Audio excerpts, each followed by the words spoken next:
And welcome to King Connections Podcast. I'm your host, King, and I'm here with my guest, Sue Elliott, the Angel Coach. How you doing today, Sue? I am great. How are you, King? I'm doing excellent. One of the first questions that I love to ask to begin with is kind of what's your spiritual energy number? And what I mean by that is from 0 being life sucks to 10 being life is awesome. Where would you say you kind of fit your number right now? Right now, I would say I'm a good solid 9. Excellent. Thank you for indulging me with that. But the reason I ask that question is when I have my meetings or when I've given my presentations, I always ask that question because I want to get a sense of the energy in the room.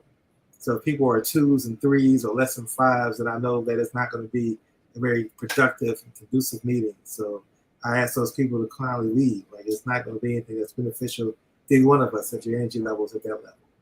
But for folks who are 8 and above, I know we're going to have an excellent opportunity to build, and it's going to be a great meeting. So that's why I asked that question.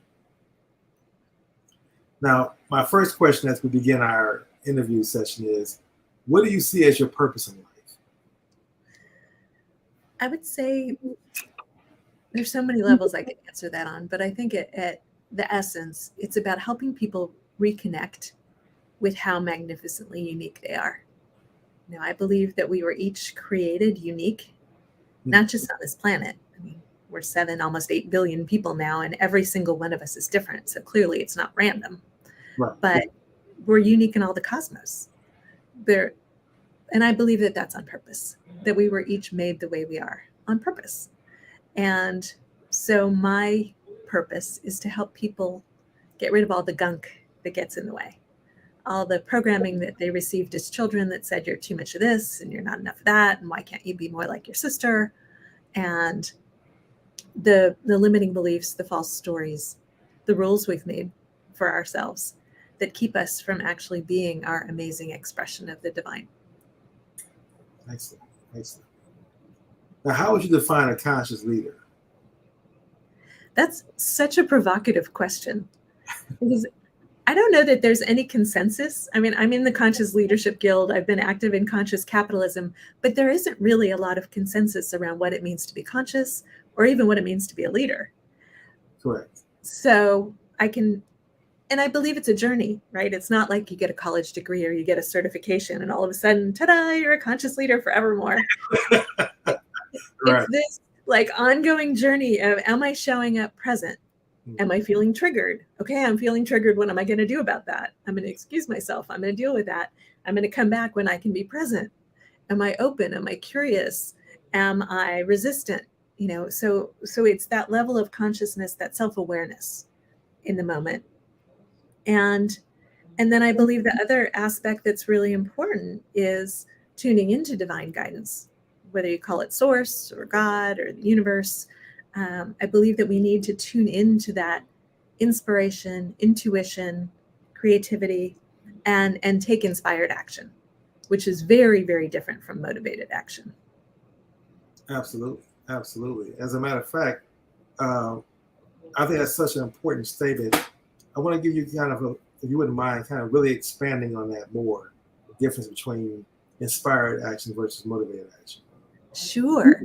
So most people are very familiar with motivated action. It looks a lot like you make a goal and you chunk it down, and then you take those little steps, you check the things off your to-do list, and it feels like bondage on a lot of levels. It certainly triggers my inner rebellious teenager, right? Like, you can't make me. I am not going to do that. And I'm not sure that it ever really worked for people to do goal setting and achievement in that motivational sense. The reason we need motivational speakers and motivational posters and motivational slogans is because motivation isn't sustainable. Inspired action feels very different. So motivation kind of triggers that you can't make me. Inspiration flows through in a way that feels like, get out of my way. I'm going to go do this now. You can't stop me. Yes. I am so juiced up. I am so jazzed. I am so being called forward by the energy that, like, of course I'm going to go do this right now. it feels like the most natural next step. It feels exciting. It feels energizing. Whereas motivation usually feels draining and depleting and exhausting. It makes you want to go take a nap. Absolutely, absolutely. Now, the definition definitely makes sense, and I'm sure most people intellectually understand that. But it's just that most people don't apply that. Most people apply the motivational way of trying to get people active and going. So, thank you for sharing that distinction, defining that. Thank you for asking. I just really love your energy. You have such a big smile. It's infectious, and that's where I really like to do these live podcasts, because I want my listening audience to really be able to connect with these conscious leaders and really see who the small businesses are that have adopted a conscious business mindset and the challenges that go along with that. Because we have to battle between, do I focus on revenue generating activities? Do I focus on doing my higher purpose and serving others? And how do I blend that? And if I blend that, it's a take away from my ability to generate more profit. And we go through that process. And when you find that harmony, that alignment with that, that's what I want folks to be able to share and we learn from those best practices. And so within that context, my next question would be, what would you say you're most grateful for in your life? Ooh, trust. Being able to really relax into trust that the universe, the infinite, the divine has my best interests at heart. So whatever is happening in life, whatever is showing up in my life, there's a gift in it. There's sometimes a redirect, sometimes don't go that way, go a little more this way. But that there's always something useful, and that I can be in this kind of dance with the divine where I see what's showing up. I feel into what's happening within me in response to what's showing up. And I tune into my guidance about what to do with that information. So it really changes the energy of life. Instead of things are happening to me and everything is, going to hell in a handbasket out there, to, well, what do I choose to do? It gives me back my power, and it gives me a level of trust in life unfolding through me. That's powerful, and that shift in mindset is so freeing. One of the things that I do each day is I go through what I call my gratitude moment. I list all the things I'm grateful for. And one of the things I'm grateful for is my problems that I'm having in my life. I'm grateful for those problems because through those problems, I seek solutions, and those solutions give me a chance for growth. Because if it had not been for those problems, everything was just going great, what would I be learning new about myself, about my environment, about the people who I interact with? And so my latest problems had me pivot and shift to do something I'm doing right now, which is really I found my voice and beginning to really connect and build relationships with conscious leaders. If I had not had problems, I wouldn't have chose this particular path at this stage of my life if things had gone the way I had originally planned those 4 or 5 years ago. So that's when I understand the power in what you're saying about taking control of your life and having that power to say, I take back the power. And I think more people, they begin to adopt that mindset, that how liberating and freeing that can be. Absolutely. Absolutely. And congratulations on making the pivot, right? On looking what was going on and saying, okay, now what do I want to do with this? And how may I serve? Such a powerful question to ask. Yes, it is. Yes, it is. Which I guess is an excellent segue into my next question, which is, what is the mission of my angel coach, your coaching practice? So my mission is to really help people shift out of the old paradigm. All of the problems, it's like the contrast has been turned up dramatically on Earth right now. All of the problems that we see, whether it's, violence or rents going up astronomically and people in bidding wars for apartments in New York right now, or addiction of all kinds, it all comes down to this old fear-based paradigm that the world has been operating from. It's a paradigm of scarcity and greed and competition and, doing business as war. And so the mission of my angel coach is to help people move into a new reality that's based on love, not fear. That's based on collaboration and compassion and cooperation. And in that reality, there is no reason why landlords would be, asking $3,000 for an apartment and instead taking $5,000 for the same apartment and creating this sort of cutthroat competition for scarce resources. It's a world where people feel loved and lovable and like a contribution, and they're seen for who they are and appreciated for who they are. It's a very different approach to life in that, in the zero-sum world that most business is done from, it's win-lose, or, it's compromise at best. Yes. And this is not, it's better get my piece of the pie and maybe a little bit more, because I don't know when another pie is going to come along, to creating a world that's how we actually innately function, how we're made to be, where we just make more pies. Like, not a big deal. I remember being a child looking out and seeing that birds didn't need money and cats and dogs didn't need money, and kind of wondering, how come people need money? And it's being in that more natural kind of ecosystem where we are a contribution to each other, where we interact with each other the way that the plants in the forest interact with each other, where they're nurturing each other and communicating with each other and sharing resources freely. And it feels natural once we get out of the programming that keeps us spinning in fear and anxiety and depression and worry. Absolutely. But it's making a choice to get out of it and having that faith to believe there's a different way. Right. I think a lot of people suffer from that lack of knowledge, that shift in thinking, right? And with that being said, so you kind of answered a little bit, but I want you to kind of unpack a little bit more in my next question, which is, what is angel coaching? How do you implement that particular coaching strategy, that particular coaching methodology? So angel coaching, it's my own unique blend of life coaching or business coaching. And there's really no distinction, right? Because work-life balance is kind of a misnomer. It's all one life. Wherever you go, there you are, whether you're working or in your personal life. But it's a blend of coaching and energy healing to some degree, and delivering guidance from the angels and helping people connect with their own divine guidance. Not that we're ever disconnected from it. I mean, as long as you're alive, you're still connected to divine energy. It's flowing through you. If you have life force, you are connected. But various things make us feel disconnected. Yes. And feel separate and feel powerless. And so recognizing what those things are.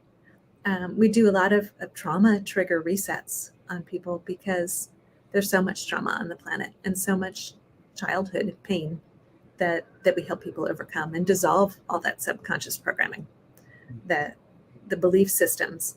Dr. Bruce Lipton talks about how during the first 7 years of life, we come in and we are just wide open. We have no filter. We're essentially in the state of hypnosis, a theta state, brainwave state. And we take in everything as the programs to operate by. He talks about, think of yourself as the hardware, and then you need some software programs to actually operate this computer. And so we take in the belief systems of our family. And if we're in a religion, the religion, the schools, our neighbors, our, siblings, and we take all that in as true. And we build, not consciously, but our subconscious programming gets built out of all of that. And according to Bruce Lipton, that runs the show 95% of the time in the rest of our lives. I think that's pretty dismal. But even if it's only running the show 51% of the time, we're doing the practices, we're saying the affirmations, we're doing the vision board, we're setting our goals and chunking them down and taking our motivative action, whatever it is that we're doing. And somehow there's at least one area of life where we just can't seem to make a change, right? Whether it's relationships or physical health or having enough money. And it's those subconscious programs that get in the way of that. So a lot of the work that we do is helping people see them, and then we dissolve them. So it's very freeing, and really, it's a privilege to be able to do this work.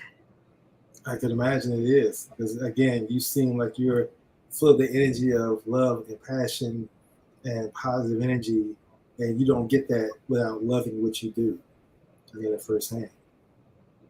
And so my next question, and doing my research and getting my questions together for this interview and reviewing your website, I came across a term that I want to have you kind of unpack a little bit more, which was the term resetting back to your original settings. And I wanted to, have you expound on that a little bit more. Sure. So we've touched on some of that now. We talk about going back to your original factory settings. And the reason I actually say it that way is because for many years, I was a car magazine editor.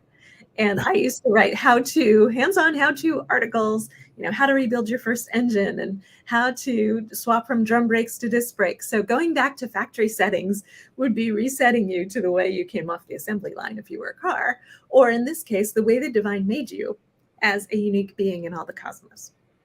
And we get out of that because we try and fit in, because we're told that we're not good enough or smart enough or pretty enough or handsome enough or whatever it is.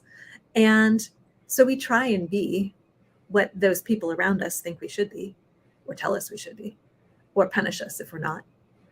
And so it takes a little bit of work to trust that, the divine didn't mess up and actually made us perfect and amazing, wonderful. And it takes some emotional intelligence and skills to let go of the coping mechanisms that served us really well in childhood or in dysfunctional relationships we had or whatever it was that made us act a certain way. When somebody pushes that button, I do this.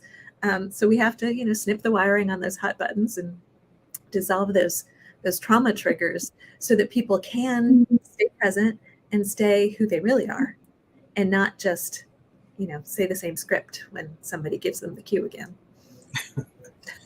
Now, I know it's not necessarily a physical painful process, but is that an emotionally painful process of resetting those back to the factory defaults or settings? I'm so glad you asked that. The pain is before you do it. And I'm not going to lie. Sometimes, when people start working with me and the angels, their higher self is like, all right, they've got support now. Let's bring all this stuff up to the surface. And occasionally it feels a little bit like, wow, we just opened Pandora's box. But I promise that is all because once you get rid of that stuff, the things that were so incredibly painful and the closets we were afraid to look in before, they don't have that power over us anymore. And so life becomes less like Groundhog Day. I'm sure we all know somebody who's been in a relationship, they were in an abusive relationship and they get out of that relationship, they get free, they get themselves together and they get into another relationship and it's same relationship, different person. Yes. Or maybe it's job, same job. I'm getting bullied at work again. So there are patterns that keep manifesting until we do the work. And I'm not saying that it's your fault that you're getting bullied or your fault that you're getting abused by any means. And I'm not saying you should stay in any situation that is physically or emotionally not safe for you. But when we do this work, it's amazing to see how the outside circumstances change when we show up differently. Absolutely. I can definitely believe that. Now, I know that you and I met on LinkedIn, and I think LinkedIn is definitely one of the best social media sites for building new connections. I have a methodology and a process that I go through for building connections, relationships. There's certain things I look for. I call them my key characteristics. And in order for me to look for them, I had to define those within myself. So to your point earlier, when you said that there's no real true alignment or agreement around the definition of conscious leader or even leader separately. So I came up with mine. I said, if I'm going to call myself a conscious leader, and I look at it as a journey, that I have to define these 8 core virtues that hold myself accountable. Not that I've achieved them, but this is my true north that I have to work towards on a daily basis. And I want to share those with you. Then I'm going to ask you, what kind of characteristics do you look for, or do you look for these characteristics when you're building connections. So mine are, number one is to be principle centered. Number two is to be action oriented. Number three is to be um, uh, value driven. Number four is to be results focused. Number five is to be growth minded. Number six is to be a servant leader. Number seven is to be accountability acceptor. And then number eight is to have a grateful spirit. So for me, that's always my guiding principles. I ask myself on a daily basis, am I exhibiting it? Am I living within it?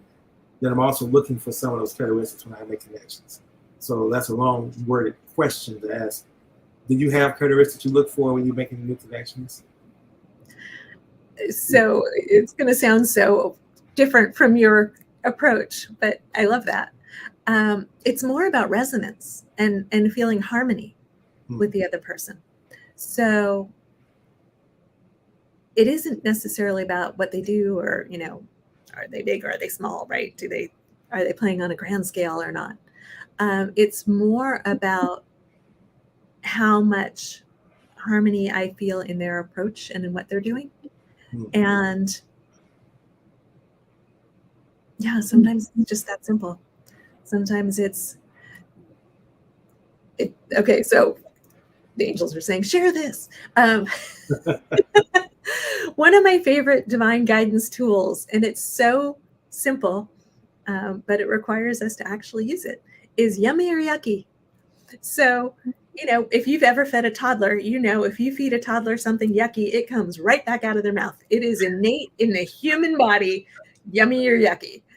And so a lot of the times if somebody reaches out to me, and often it's that direction more than the other way around, I will look at their profile, I'll look at what they've said, if they've sent me a message, and feel for that yummy or yucky.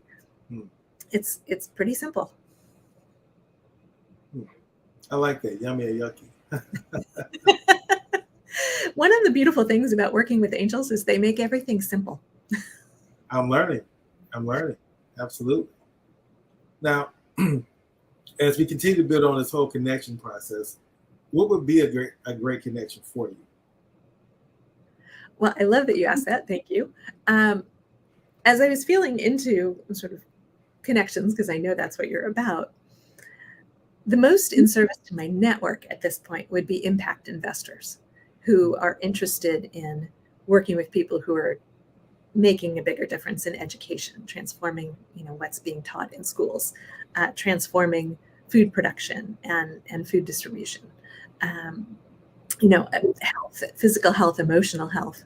Like, these are the people who are my clients. And I love to connect my clients with other people in my network, whether it's amazing software development teams or people who could, if not provide funding, provide some mentorship and some guidance around what kind of funding to seek and accept for growing their business, whether it's already a going venture or they're looking for startup seed money. So that would be really helpful. And then personally, what would be really meaningful for me also is to connect with more of those people who are making a difference and would like some support, because there's so much divine support to supercharge these businesses and these organizations, whether they're nonprofits or for-profits, that are making a difference, and whether it's one person or thousands of people. That's an answer. That's kind of one of my goals, is to be that bridge between social impact investors and conscious businesses. Because to your point, I think that folks who have in their heart and their spirit to want to use their capital in an impactful way, they're not connected to the individuals who are really doing it on the streets, the small business owners. And they don't have the time to try to vet every single person.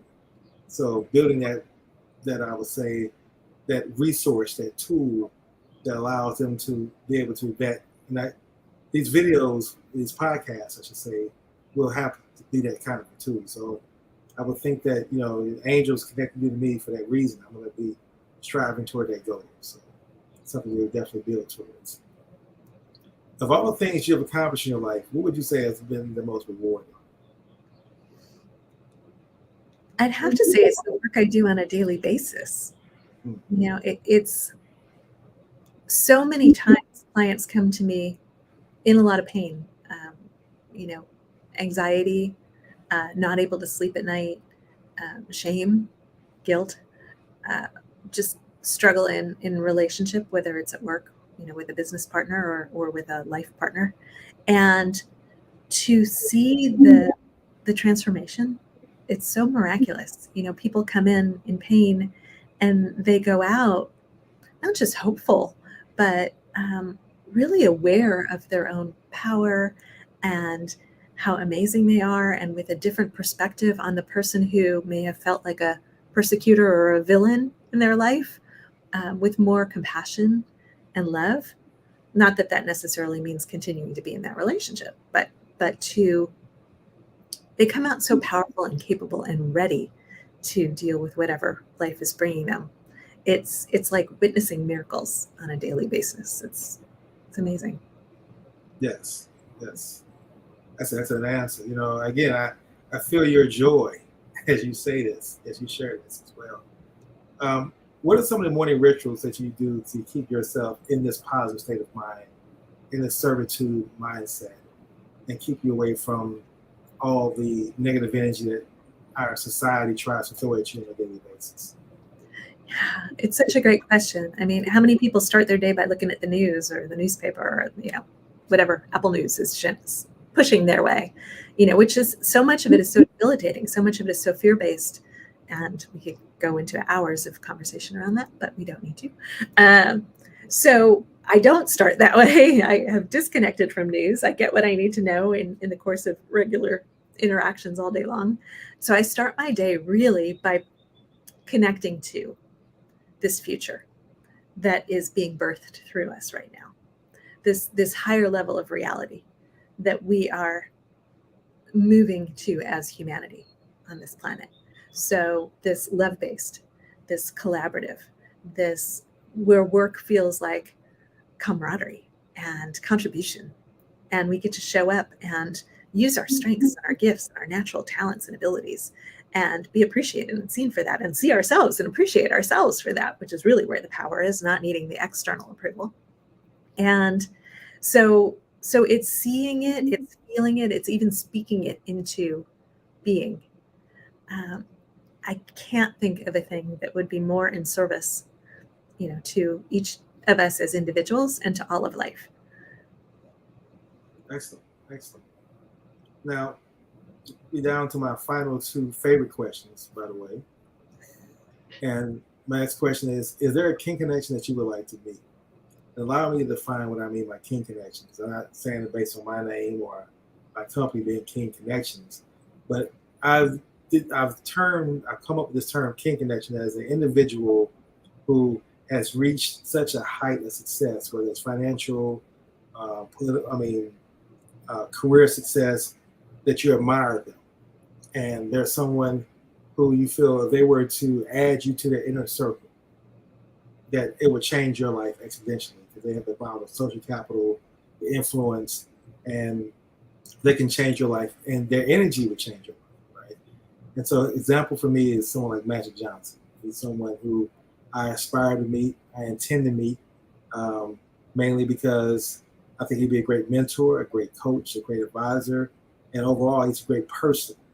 And he has a track record of just people meeting him and then being changed by him, by his presence. And so with that being said, I've developed a methodology that I use for connecting with these individuals.